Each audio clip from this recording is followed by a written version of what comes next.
Glória a Jesus. Deus abençoa. Boa noite, paz e graça. Mais um motivo de alegria. Temos o privilégio de aprender um pouco mais com a palavra. Amém? Quem está animado aí a escutar a palavra do Senhor? Glória a Deus. Saúdo meus irmãos de casa também, com a graça e com a paz do nosso Senhor Jesus. Vamos de palavra então, em nome de Jesus. Mateus 10. Você marca aí Mateus 10 e marca também Lucas 10. Amém? Nós vamos passear nesses dois capítulos aí, em nome de Jesus. Eu até falei uns tempos atrás, eu não sei quem estava comigo, não sei, acho que foi no monte mesmo, ou foi aqui na igreja, que Deus tinha me dado uma mensagem, que seria, bem dizer, como se fosse um curso mesmo, uma instrução para o evangelismo, para as missões que essa igreja iria fazer nas ruas, nos lugares aonde o Senhor nos mandasse, né? Clínica, como tem uma porta já aberta ali na penitenciária, né? E aqui nós vamos aprender um pouco a respeito de quando o Senhor Jesus enviou os seus discípulos, os seus escolhidos, para ir à seara, para ir fazer a obra de Deus. E todos nós temos essa missão. Essa missão não é somente da liderança, essa missão ela não é somente de um e de outro escolhido ali. Não, essa missão é da igreja do Senhor. Ir e pregar o evangelho do Senhor Jesus Cristo, batizando no nome do Pai, do Filho e do Espírito Santo, fazendo discípulos, né? Essa foi a ordem que ele nos deu. E muitas das vezes a igreja tem negligenciado isso. A igreja tem, de alguma forma, vivido aquilo que quer na presença de Deus. O evangelho não é isso. Nós não estamos aqui para fazer o que nós queremos, o que nós achamos, o que nos traz conforto. Não. Nós estamos no reino de Deus para fazer a vontade de Deus como Ele quer e negando a nós mesmos, pegando a nossa cruz e seguindo Ele, né? Ou seja, o ato de pegar a cruz é um ato de sacrifício, né? Nós precisamos sacrificar a nossa vida para que nós venhamos viver a vontade de Deus. Negar a nossa vontade não é fácil, né? Mas isso é para todos. Mas muitos querem somente vir na igreja, ouvir uma palavra, receber uma bênção e sair daqui feliz, alegre, mas não quer saber daqueles que estão lá fora se perdendo, se destruindo, né, com o pé lá, bem dizer, dentro do inferno. E nós vamos dar conta de muitas almas que estão se perdendo. Paulo diz assim, nas cartas dele, muitos estão se perdendo aí para vergonha vossa, para nossa vergonha. Porque nós que entendemos e tivemos os olhos abertos, temos a obrigação de fazer com que eles também venham conhecer esse mesmo Jesus. Nós temos que dar a nossa vida para que eles venham conhecer a palavra de Deus, o evangelho de Deus. Então, o que nós vamos aprender aqui hoje está muito relacionado a como temos que nos portar, né? Como temos que fazer a coisa acontecer, né? Nós precisamos realmente de direção, de estratégia, e o Senhor Jesus dá tudo na sua palavra, amém? Então nós vamos ler aqui tanto Mateus quanto Lucas 10, amém? Eu vou começar lendo por Mateus, mas por que eu quero? Porque cada um aqui traz, o Lucas traz uma forma mais reduzida, mais abreviada, né? E Mateus aqui ele já estende mais o texto, ele traz mais detalhes, né, de quando Jesus envia. Em Mateus, aqui vai falar dos 12 discípulos que foram enviados primeiramente, e lá em Lucas vai falar dos 70, né, que foram enviados posteriormente. Então, é bem interessante a gente alimentar esses dois textos em nome de Jesus. Diz assim a palavra, Lucas 10, Mateus 10, versículo 1 em diante. E chamando os seus 12 discípulos, deu-lhes poder sobre os espíritos imundos, para os expulsarem e para curarem toda enfermidade e todo mal.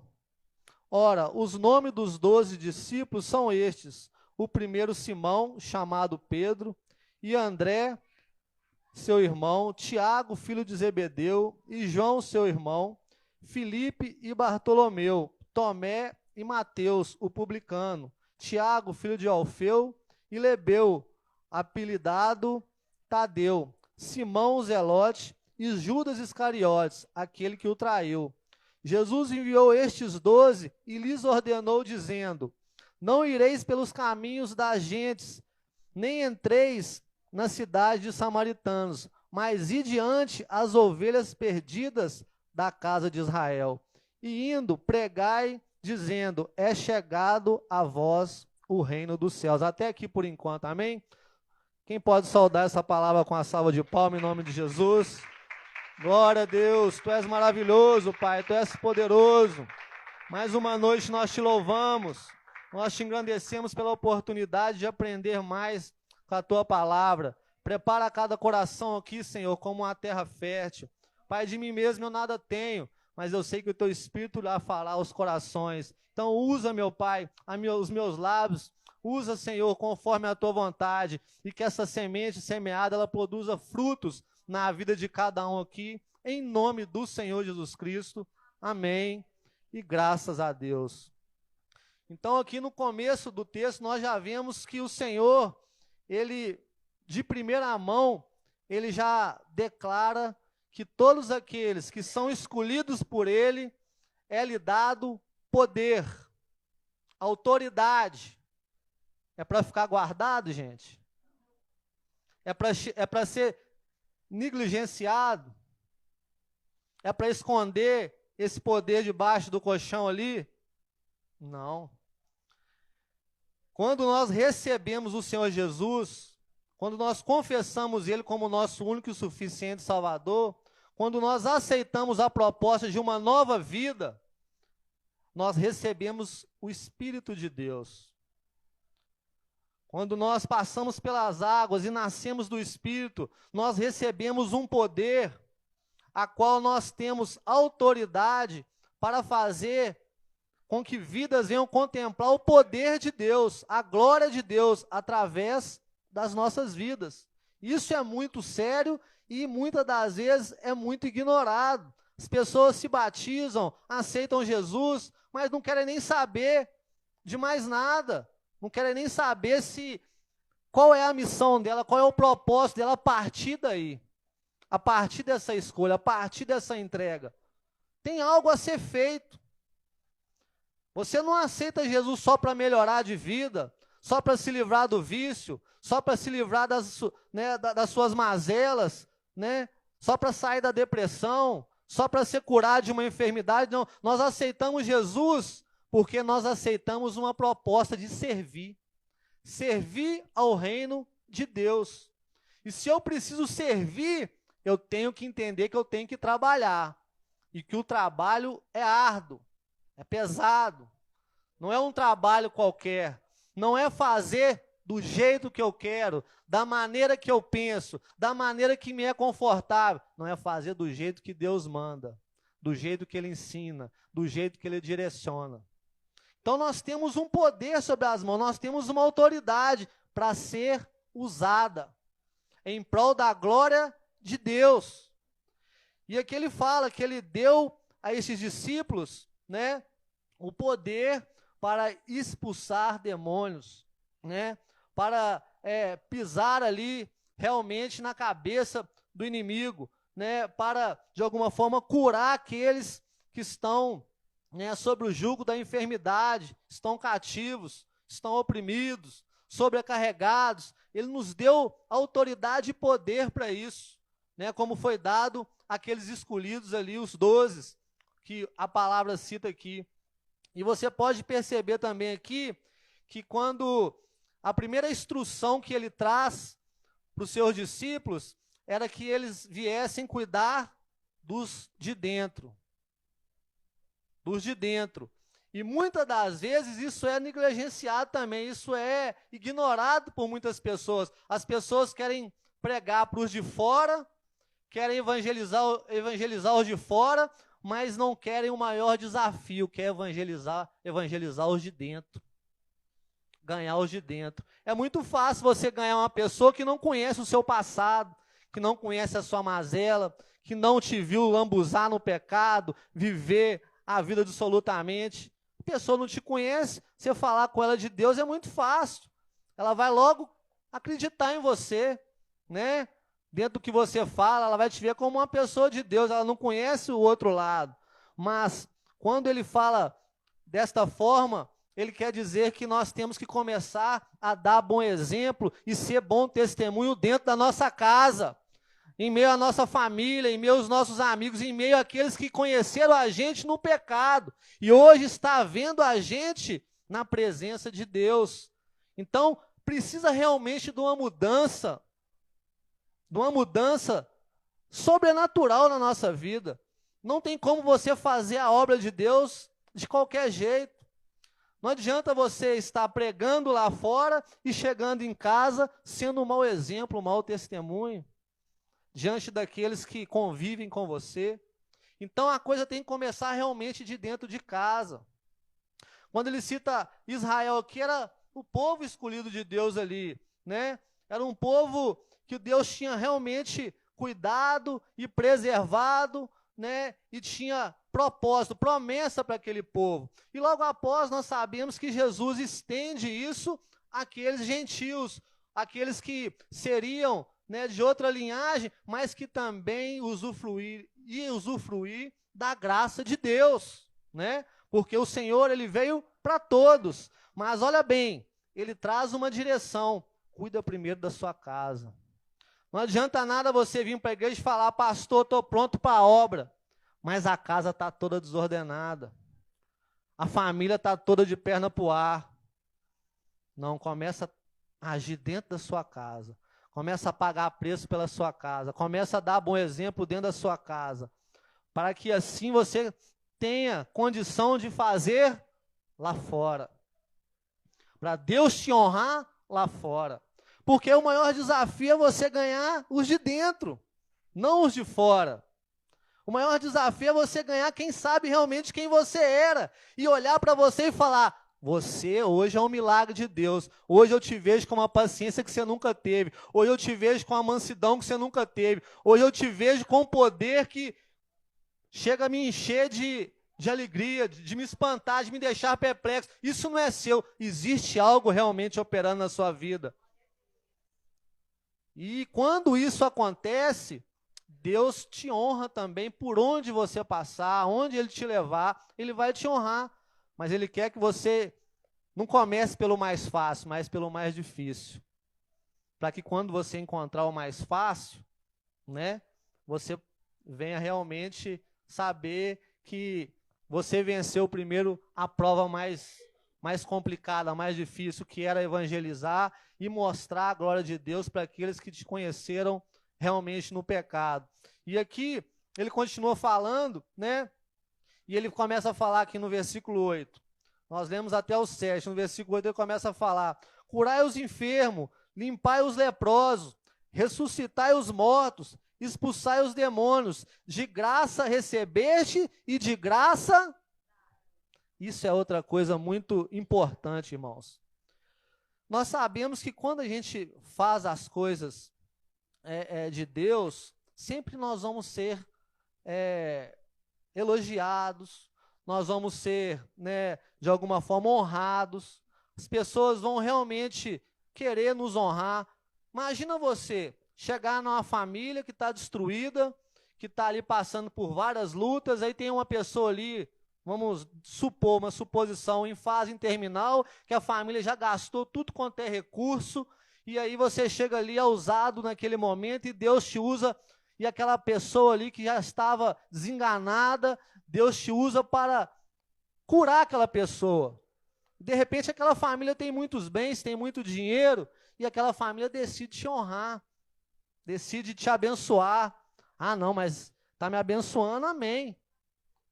Está me abençoando, eu não pedi nada, mas está me abençoando. Muito cuidado com isso.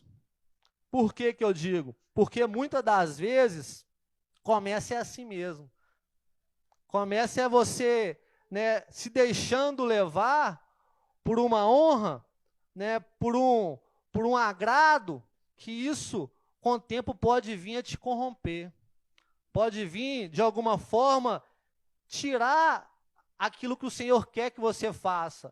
O Senhor quer que você faça, como ele diz aqui, de graça. Do mesmo jeito que você recebeu a salvação, você tem que levar de graça.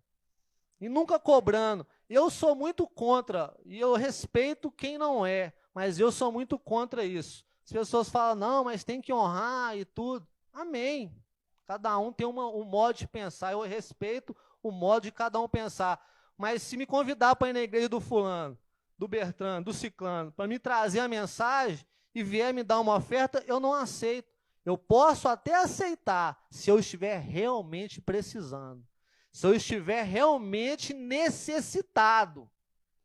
Mas se eu tenho o meu trabalho, se eu tenho as minhas condições, se eu tenho, né, o meu ganha-pão, para que eu vou aceitar algo daquela igreja se eu não estou necessitando? Eu tenho que ir ali para pregar a palavra com amor, com prazer. Tem gente que não vai na igreja do outro pregar, que não vai ministrar um louvor se não tiver um cachê alto, se não tiver uma oferta alta. E isso está lastrado no meio da igreja, isso é muito triste, é preocupante.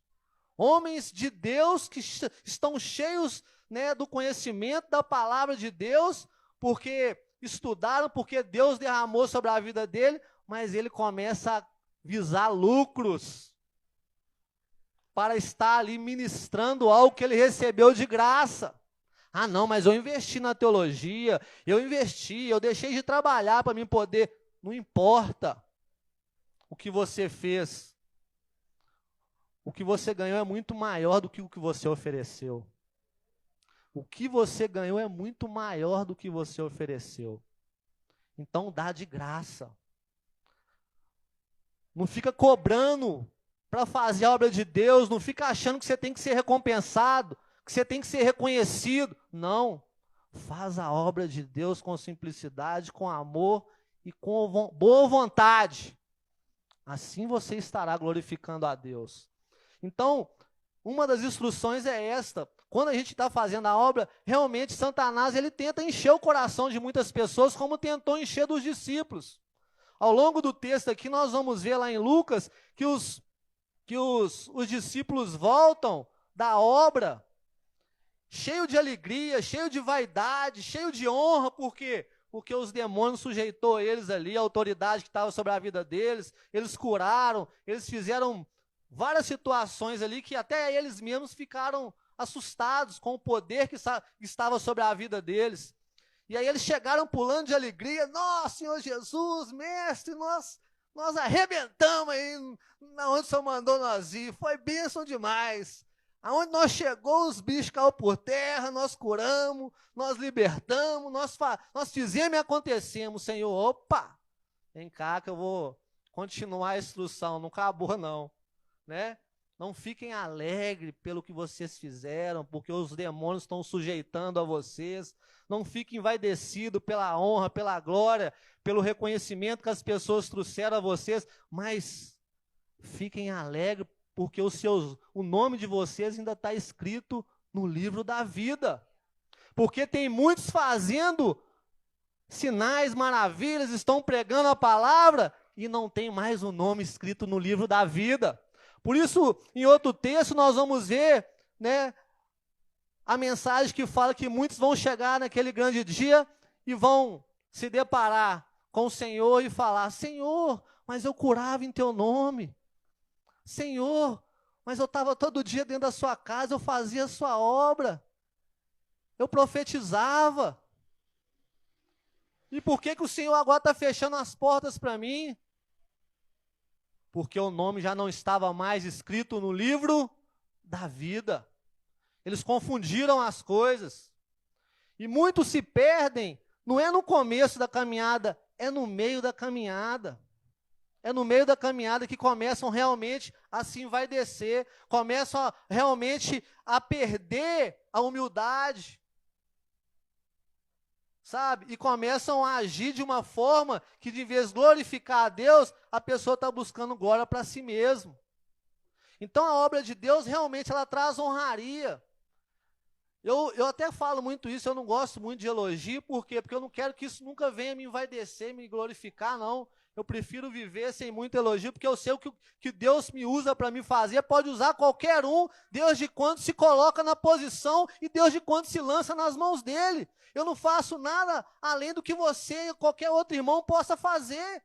Nós somos todos iguais diante da presença do Senhor, e Ele usa cada um segundo aquilo que nós damos liberdade para Ele usar, segundo a nossa entrega, a nossa santificação, a nossa boa vontade para com a obra dEle. Então, muitas das vezes as pessoas realmente se perdem nessa situação, sabe? Achando que estão arrebentando. E o texto vai falar de dependência agora com a gente aqui. É algo que muitos de nós também temos que estar sempre focados na dependência. Meu irmão, quantos e quantos textos mostram para mim e para você que se você perder a dependência de Deus, acabou. Se no dia que você fizer algo, você achar que você pode, é o começo do erro e é o começo da tragédia, da ruína. No dia que você achar que você pode alguma coisa, você pode olhar no espelho que tem alguma coisa errada. Você pode se autoexaminar que tem alguma coisa. Nós não podemos nada. É Deus que nos capacita. É Ele. É através dEle. É por Ele, é para Ele. Não tem nada de nós. Por isso a necessidade de nós a cada dia nos diminuirmos e sermos dependentes da misericórdia dele sobre as nossas vidas. É levantar todo dia de manhã e falar: Senhor, tenha misericórdia da minha vida, me ajuda a fazer a sua obra, a ser realmente discípulo, a fazer, né, aquilo que o Senhor deseja, o que o Senhor quer de mim. Porque a gente, por nós mesmos, igual já foi falado aqui, a gente não tem capacidade de servir a Deus. Por isso nós temos que ter uma dependência. E ele vai falar como, mostrar como isso para os discípulos. Ele fala, ó, no versículo 9 em diante, ele fala assim: não possuís ouro, nem prata, nem cobre, nem em vossos cintos, nem alxofre para o caminho, nem duas túnicas, nem sandália, nem bordão, porque digno é o obreiro do seu alimento. Em qualquer cidade ou aldeia que entrares, procurai saber quem nela seja digno, e hospedai-vos, aí até que vos retireis. E quando entrares em alguma casa, saudai-a. Até aqui por enquanto, depois nós continuamos no 12. Então esse versículo 9, 10 e 11, ele retrata que nós não temos que preocupar com condições. Tem gente que fica assim: ah, mas eu não tenho condição de fazer a obra, mas eu não tenho condição de ganhar, de fazer isso. Começa a inventar justificativas para deixar de fazer o que precisa ser feito. É muita justificativa que você vê no meio da igreja para não fazer o que tem que ser feito. E uma das coisas é que eu não tenho condição. Não, eu tenho que me preparar, eu não tenho sabedoria ainda para lidar com isso. Ô irmão, se lança. Deus vai te dar condição financeira, condição espiritual, condição em todos os campos, em todas as áreas, para você fazer a obra dele. Mas ele só vai te dar essa condição se você, começar a caminhar. Ele não vai te dar a condição para depois você começar a caminhar, não. É quando você se lançar. É quando você ir. Ele deu para os discípulos aqui, você vai hospedar em casa tal, da família de fulano, de Bertano. Ele falou, vai, porque está preparado já para vocês, mas vocês têm que ir. E é lá que vocês vão descobrir onde vocês vão se hospedar, quem vai ser usado para alimentar vocês, quem vai suprir a necessidade de vocês. Não precisa levar nada. Vai com a roupa do corpo. Olha como que o Senhor Jesus testou a fé daqueles homens. Será que eu e você teria essa coragem, essa ousadia de sair no mundo afora para fazer a obra sem R$1 no bolso? Sem condição alguma, indo pela fé e pela dependência do Senhor? Por isso esses homens desfrutaram de coisas sobrenaturais. Por isso eles operaram sinais e maravilhas, porque eles não viram dificuldade. Eles foram. Eles obedeceram à voz e o chamado, a palavra, e eles foram. Aí o ser humano hoje que está dentro da igreja quer 1000 condições para fazer a coisa acontecer. Não, gente, a condição ela vai vir. O peixe vai vir, mas você tem que lançar a vara. A condição, ela vai acontecer.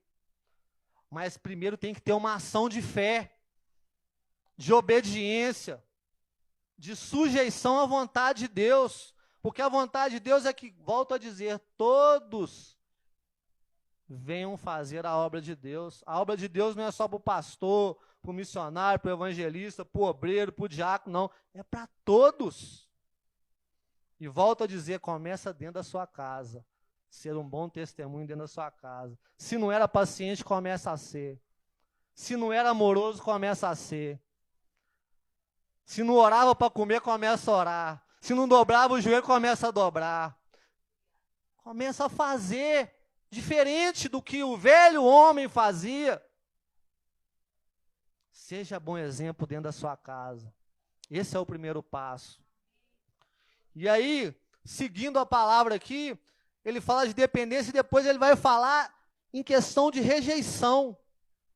Porque na nossa caminhada de obra, de ministério, nós não vamos encontrar só palavras agradáveis, só pessoas de braço aberto, pronto a nos receber, pronto a nos bajular, pronto a estar atento ao que a gente vai falar. Pelo contrário, nós vamos ser enviados ao meio de lobos, como vai falar também o texto. Nós vamos ser enviados, né, em lugares assolados, lugares que o reino das trevas está operando e destruindo, matando vidas. É nesse lugar que você vai fazer a diferença, que você vai levar a luz.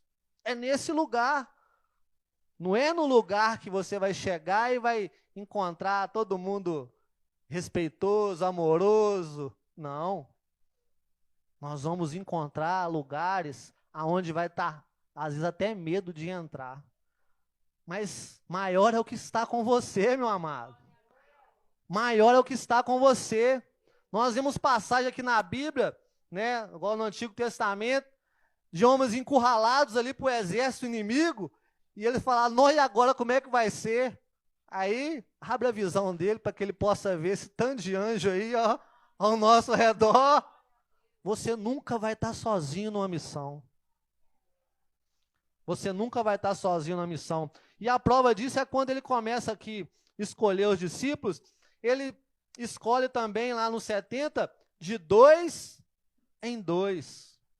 Por que de 2 em 2? Quem sabe me falar? Por que de 2 em 2? Por que que você não pode estar fazendo a obra sozinho? Boa resposta. Oi?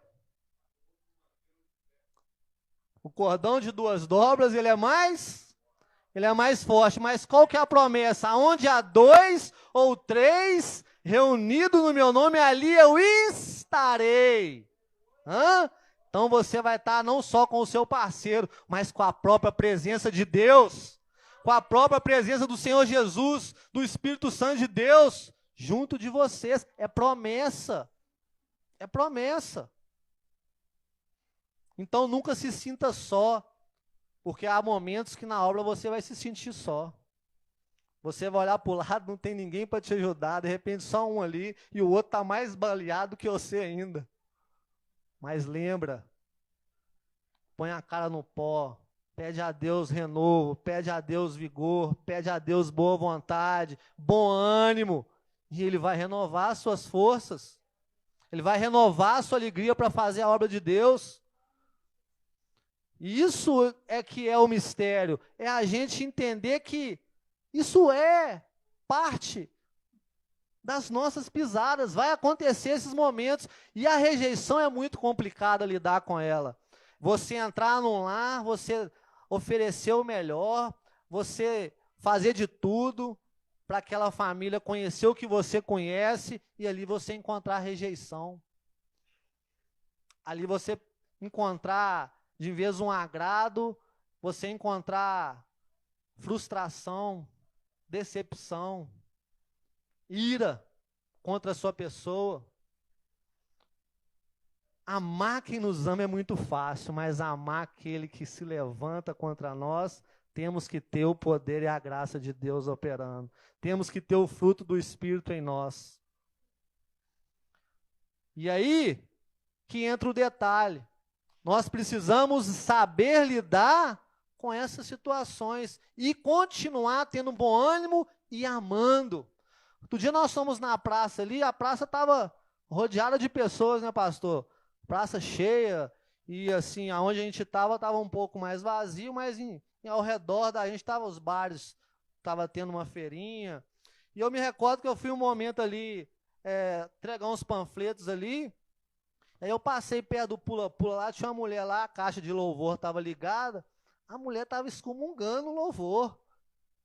E aí, naquele momento eu estava passando, alguém foi lá e abaixou a caixa, abaixou o louvor. Nossa, graças a Deus esse louvor foi abaixar esse som. Misericórdia, é um povo chato, um povo nojento, né? É triste, mas é a realidade que nós nos deparamos quando nós saímos para fazer a obra. Mas nós vamos deixar de estar alegre naquele lugar? De glorificar a Deus por isso? Nós vamos deixar de bater palma, de pular, porque ninguém chegou na roda para louvar o Senhor, para se ajuntar a nós? Não.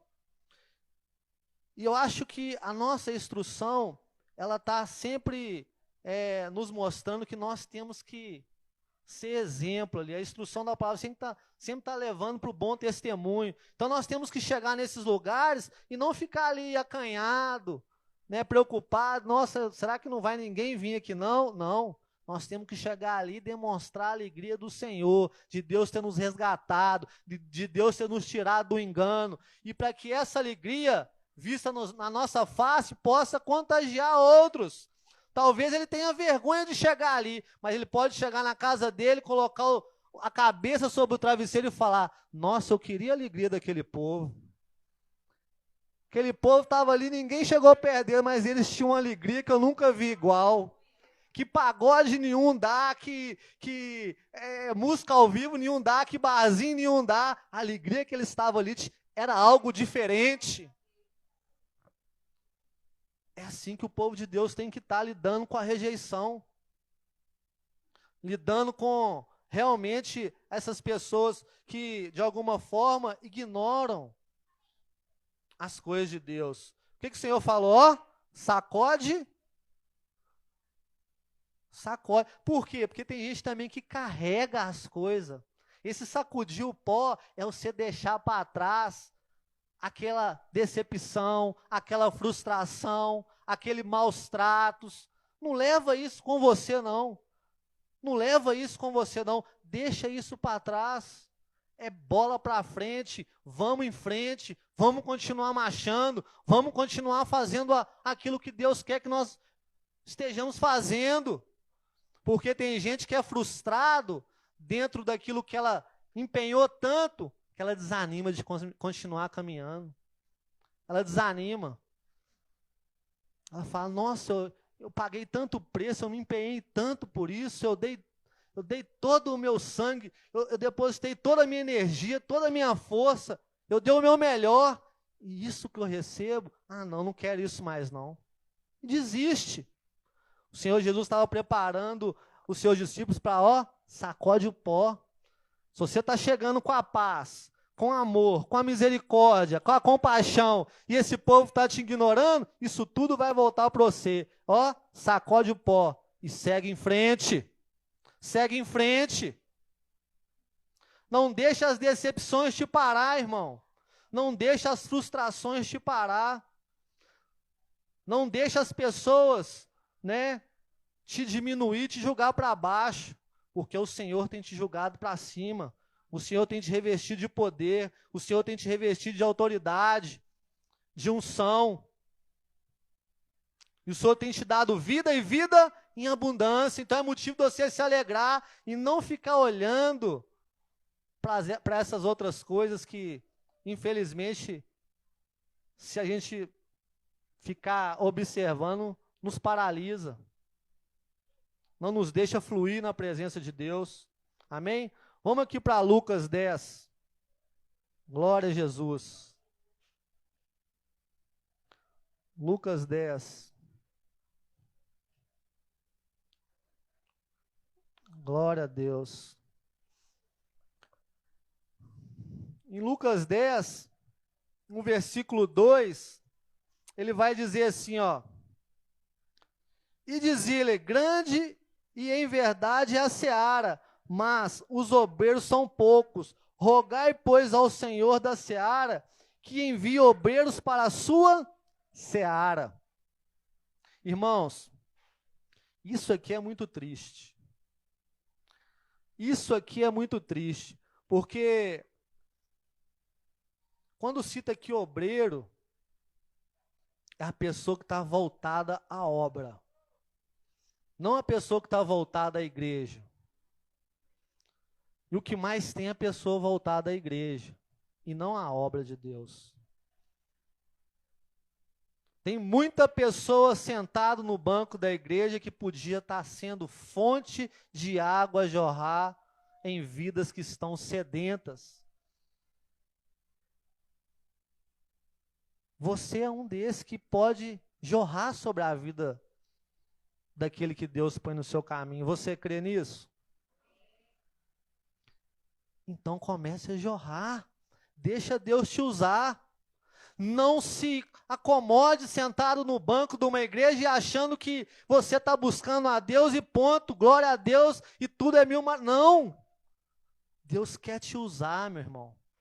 Deus quer que você seja luz, seja sal. E Deus quer que você não ore somente pelos seus interesses, mas por interesse do reino de Deus. Quando nós oramos para que Deus levante novos trabalhadores, novos obreiros, novas pessoas que estão dispostas a dar a vida pelo Evangelho, Ele está falando assim com você: para de orar por você, comece a orar pelos meus interesses, porque de você eu já estou cuidando, de você já estou. Mas a partir do momento que você começa a entender que quando você está se dedicando aos interesses de Deus, não tem que ter preocupação com nada, pois Ele suprirá todas as suas necessidades. Se está embaraçado no seu lar, Deus vai começar a desembaraçar. Se está embaraçado no seu trabalho, Deus vai começar a desembaraçar. Se está embaraçado em meio à igreja, Deus vai começar a desembaraçar. Por quê? Porque você está cuidando dos interesses dele. Com certeza Ele vai cuidar dos seus interesses. Mas tem pessoa que só vem na igreja buscar os seus interesses. A sua cura, o seu emprego, a sua porta disso, a sua porta daquilo. Ó, Senhor, abre porta aqui, abre porta ali. Mas ele não quer fazer nada para Deus. Ele quer que Deus só trabalhe para ele. Mas ele não quer trabalhar para Deus. Então que venhamos atinar para isso. Não basta só vir na igreja e dar glória a Deus. E sempre quando nós estivermos orando, o Senhor levanta instrumentos para que muitos sejam alcançados. A tua palavra diz que tem poucos, e a seara é grande. Tem muita gente se matando, tem muita gente, né, indo para o inferno. Tem misericórdia. Que essa também seja uma oração que saia dos seus lábios todos os dias. Clame a Deus por pessoas que tenham disposição e que tenham boa vontade de levar vidas a serem salvas, a conhecerem a vida que está em Jesus, que só Ele dá, que só Ele tem para oferecer. Vamos orar por isso. Vamos buscar os interesses do reino de Deus. Algo que a gente sempre escuta, e às vezes eu falo também mesmo em minhas pregações: se Deus te chamasse hoje, o que você levaria na sua bagagem para chegar lá e apresentar diante dele? Quais seriam as suas obras que você apresentaria diante do Senhor? É uma coisa que a gente tem que refletir todos os dias. Será que eu estou em falta? Será que eu estou olhando mais para os meus interesses? Será que eu tenho alguma pedrinha preciosa lá naquela casa, naquela morada que Ele está preparando para mim? Será que eu tenho algum tesouro lá? Porque Ele nos ensina a juntar tesouros no céu. E não aqui nessa terra, onde a traça e a ferrugem corrói. Então, quando nós dedicamos a fazer algo para Deus, nós estamos juntando tesouros no céu. E não tem desculpa para falar, mas o que eu vou fazer? Começa a pedir a Deus para te mostrar, para te usar. Aquele que pede, recebe. Aquele que busca, encontra. Deus vai começar a te revelar onde que Ele quer, o que Ele quer que você faça. Outro dia a Bevimar dando testemunho, ela foi ali na escola resolver um problema do filho, e ali Deus começa a usar ela com autoridade e poder, que todo mundo ficou assim, ó, mas o que está acontecendo aqui? Né, Bevimar? O que está acontecendo aqui? E ela usando as armas de Deus. Deus quer te usar em qualquer lugar, no seu trabalho, é aonde que Deus te enviar, em qualquer lugar, não é só dentro da igreja. Não é só dentro da igreja. É em meio à sua vizinhança, é em meio aos seus amigos. É aonde que você estiver. Deus quer te usar. Deus quer que você dê fruto. Deus quer que as pessoas olhem para você e falem, nossa, que fruto bacana, eu quero alimentar, eu quero isso para mim também. Que coisa bacana, que coisa bonita, que coisa bonita de se ver. Eu quero ser assim também. Amém, igreja? E a palavra vai continuar falando com a gente aqui, né? Em Lucas também. Depois que eu falei aqui da rejeição, ele começa a descrever, né, que quem te dá crédito, não está dando crédito para você, está dando crédito para o próprio Deus. Você é a representação do reino de Deus. E quando você é rejeitado, quando você é frustrado, quando você é rejeitado, humilhado, eles não estão humilhando você, mas o próprio Deus. Olha o que ele diz nesse versículo 16 aqui, Lucas 10. Quem ouve a voz, a mim ouve. E quem vos rejeita, rejeita a mim. A mim rejeita. E quem a mim rejeita, rejeita aquele que me enviou. Então deixa que ele vai lidar com Deus lá, Deus vai tratar com ele, a sua parte você está fazendo, está em dia. Mas ele vai sofrer as consequências de ter te humilhado, te rejeitado. É você que vai fazer justiça com as próprias mãos? Você vai sair com raiva dessa pessoa? Você vai sair magoado com ela? Ah, eu evangelizo qualquer um, mas essa pessoa não quero saber dela mais não. Ela para lá ou para cá. Não podemos levar a poeira. Sacode o pó e siga. Então, quando alguém rejeitar, vai estar rejeitando a própria glória de Deus sobre a vida dele, né? E continuando aqui, ele vai falar também agora, né? Vamos aqui no versículo 21. Aliás, 20. Mas vos alegreis porque... Aí entra a parte que eu citei aqui um pouco antes. Mas não vos alegreis se vos sujeitam os espíritos, alegrai-vos antes por estar o vosso nome escrito nos céus. Naquela mesma hora se alegrou Jesus no Espírito Santo e disse, graças te dou, ó Pai, Senhor do céu e da terra, porque escondeste essas coisas aos sábios e entendidos, aos sábios e inteligentes, e revelaste às criancinhas. Assim é o Pai, porque assim te aprouve. Ô, gente, outro dia eu falei isso aqui também, e o texto me pede para voltar a falar. Deus quer o pequenininho, Deus não quer o grandão, o que se acha, o que se vangloria. Não, Deus quer o pequenininho. Aqueles que Jesus escolheu, eles não estavam lá dentro do sidério, lá dentro da sinagoga, cheio de pedra preciosa no peito, cheia de honraria, que eram vistos pela sociedade como homens cheios de Deus. Não. Deus escolheu o pescador, gente humilde, gente desprezada, gente que ninguém dava nada. O Senhor Jesus escolhe pessoas simples, porque Ele é simples. A sua essência tem simplicidade. Então, Deus honra esse que é simples. E Ele tem prazer de usar enquanto nós nos permanecemos nessa simplicidade.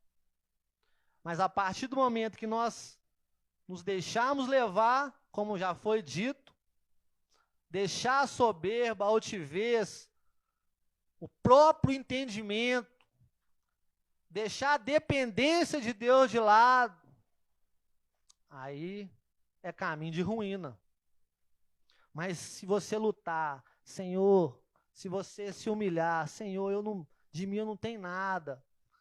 Glorifica, né, aquele povo ali através da minha vida, faz eles conhecer o Senhor através da minha vida, mas que isso não venha me trazer orgulho, que isso não venha, né, de alguma forma me envaidecer. Não. Que o Senhor seja glorificado, sempre levando a glória, sempre ao Senhor. Você pode ter certeza, meu irmão, o seu chamado vai crescer, vai prosperar, você vai ser uma árvore cheia de fruto, e você vai chegar um belo dia diante do Pai, e Ele vai falar: filho bom, servo amado, servo fiel, aquilo que eu te dei em tuas mãos, você dobrou, você multiplicou. Vinde à casa, né, do papai, vinde à casa do seu pai, né? Tem grandes coisas aqui te esperando, tem um grande galardão, porque você foi simples, você foi humilde até o fim, você não se corrompeu, você não fez nada por troca de dinheiro, você não fez nada para que você fosse glorificado, você só se dedicou à minha obra, você se lançou, você largou família, você largou tudo, você negou até a si mesmo para fazer a minha obra. Então vem, meu filho. Vem, porque eu tenho o prazer agora de retribuir, de te recompensar por tudo que você fez. Por tudo que você fez. Então vale a pena, igreja. Vamos depositar no reino de Deus, vamos dar o nosso melhor. Tem gente indo para o inferno, precisando de mim e de você. Precisando de mim e de você. Essa última sopa mesmo, chegou um rapaz pedindo socorro. E mais uma vez, cheguei no monte, até orei em relação a isso. Mais uma vez eu falei: Senhor, me dá a condição de fazer mais.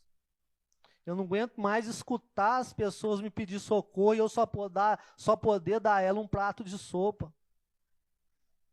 Só poder dar nela um abraço. Só poder encorajar ela e não poder fazer mais. Eu queria poder fazer mais, Senhor. Tem tanta gente milionária aí que tem condições, que não faz. Eu tenho desejo de fazer, e por que eu não tenho a condição? Começo a falar com Deus, eu orei nesse sentido. Porque a gente tem que ter essa sede de ajudar, de compadecer, de ser bênção na vida daquele que está realmente necessitado.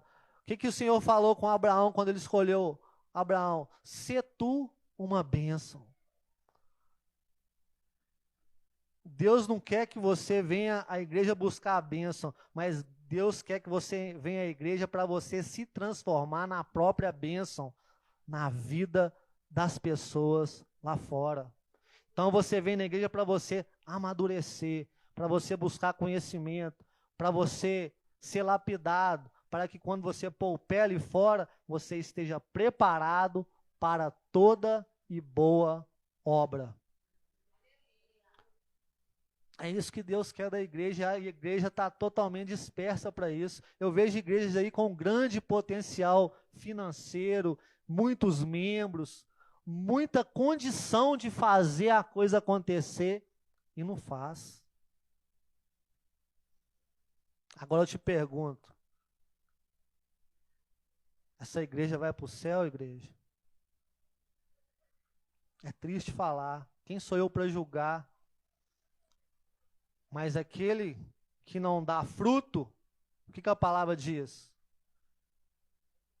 Ele é cortado e lançado ao fogo. Então, saia daqui nessa noite com esse pensamento: eu preciso fazer alguma coisa, eu não sei o quê. Mas a partir de hoje eu comecei a entender que eu não posso ir na igreja só para buscar nada para mim, não. Eu tenho que ir na igreja para me aprender a ser bênção na vida dos outros. E a partir daí, Deus vai cuidar das minhas coisas. Deus vai cuidar dos meus negócios, porque eu estou cuidando dos negócios dele. Esse é um mistério. Começa a fazer isso. Tem gente aqui, ó, cheia do Espírito Santo, e às vezes nem sabe, nem se deu conta, cheia do poder de Deus, e esse poder está aí paralisado.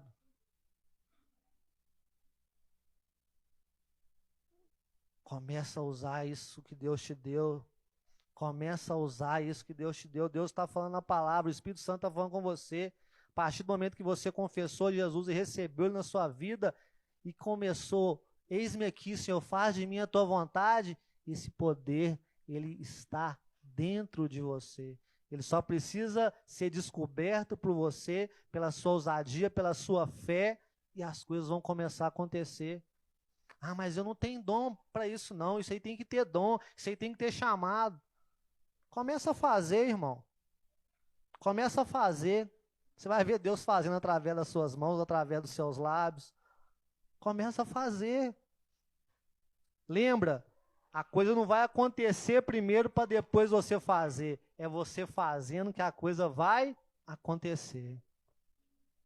Amém? Que o Senhor Jesus continue falando no seu coração e que você saia daquela porta para fora decidido